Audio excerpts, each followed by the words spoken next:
एक गांव था, नाम था ढोलकपुर। बड़ा ही शांत और सुंदर गांव था। लोग हमेशा खुशी से झूमते थे क्योंकि उस गांव में रहता था महाराज रायस्टार, जो अपने गांव के लिए एक शेर था जो कभी अपने लोगों के साथ गलत होने नहीं देता था। लेकिन उस गांव में छुपा था एक डरावना राज, एक राज जो सबके दिल में था पर जुबान पे नहीं।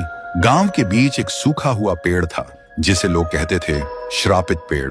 ना कोई उसके पास जाता, ना कोई उससे आंख मिलाता। हर पूर्णिमा के अगले दिन उस पेड़ के नीचे एक लाश मिलती थी।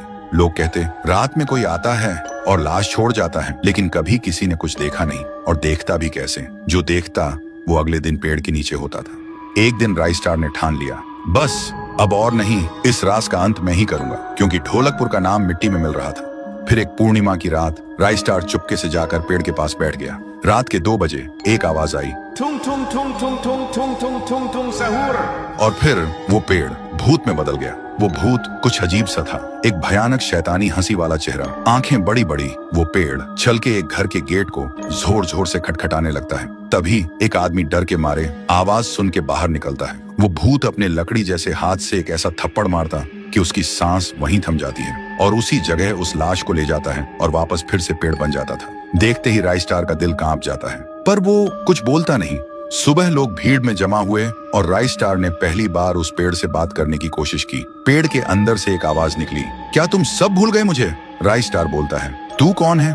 पेड़ बोलता है, मैं हूँ ठुन ठुन ठुन साहुर। एक वक्त था जब मैं भी इस गांव का एक प्यारा सा बच्चा था, लेकिन 100 साल पहले मुझे इसी पेड़ से रस्सी बांधकर उल्टा लटका दिया गया, गांव वालों की आंखों के सामने, और मेरी मौत को तमाशा बना दिया गया, सिर्फ इसलिए क्योंकि मैंने एक राज देख लिया था जो लोग छुपाना चाहते थे।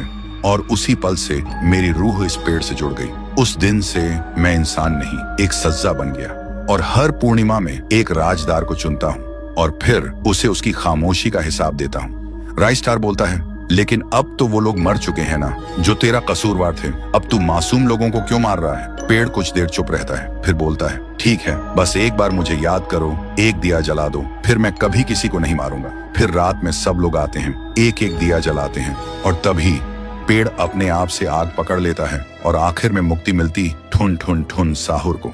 उस दिन के बाद गांव में कभी कोई लाश नहीं मिली। हर पूर्णिमा में लोग एक दिया जलाकर उसकी यादों को जिंदा रखते हैं, क्योंकि अगर भूल गए तो सपने में एक आवाज सुनाई देती थी, थुंग थुंग थुंग थुंग थुंग थुंग थुंग थुंग थुंग सहूर।